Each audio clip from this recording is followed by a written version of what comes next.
ଯାଇଥିଲୁ ମାଛ କିଣିବା ପାଇଁ ମାଛ ମାର୍କେଟ କୁ କିନ୍ତୁ ଆମ ସହିତ ଏମିତି କିଛି ଘଟିଗଲା ଯେ ଖାଲି ହାତରେ ଆମକୁ ଘରକୁ ଆସିବାକୁ ପଡ଼ିଲା। ନମସ୍କାର, ମୁଁ ଟୁଇ ମାମା ଆପଣମାନଙ୍କୁ ସ୍ୱାଗତ ଜଣାଉଛି ମୋର ଆଉ ଗୋଟେ ନୂଆ ଭିଡ଼ିଓକୁ।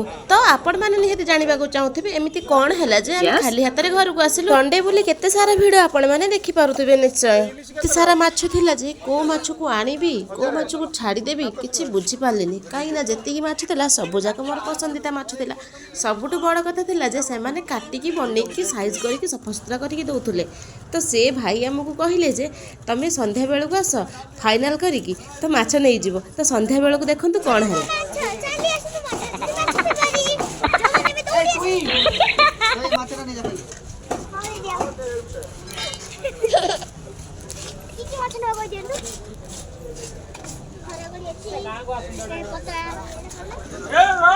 ଏଇଠିଆ ଗଲା ଫ୍ଲେକ୍ସଟା ଭଲ ଆସୁଛି ଫ୍ଲେକ୍ସଟା ଏଇକା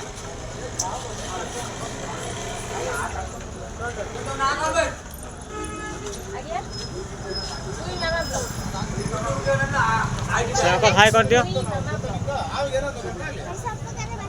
तब हाई कर दियो हाई कर दियो दिखे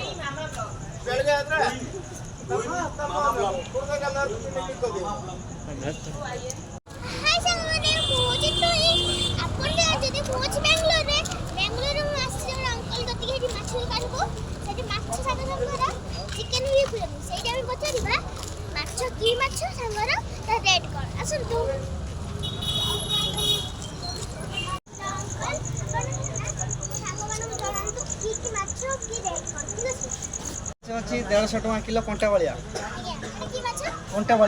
ये रुई अच्छी तुम रोची 180 टका चिंगड़ी 400 टका ये मौराली अच्छी 250 टका एटा पत्री माछ ये 250 टका किलो ये भी समुद्र मौराली ये 250 टका ये शिला माछ 250 टका ये भी ये तुआड़ी माछ ये 250 ये शिला ये 250 टका ये खाटो माछ ये 250 टका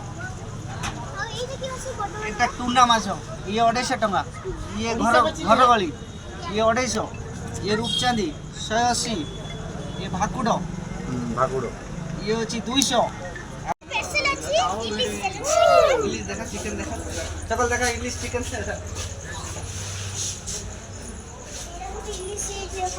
1500 टका चिकन डाइट को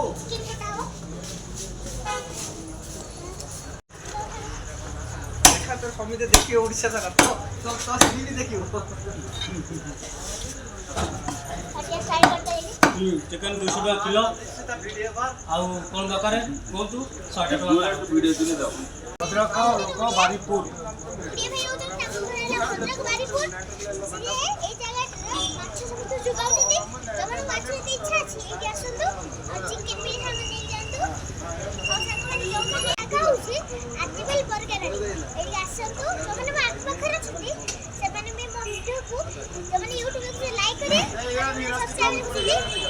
जा हौ शेष में आम माछ किणाटी सरीगला। एबे आम चलिलु माछ रोषेई करी खाइबा पई। रखुची जय जगन्नाथ।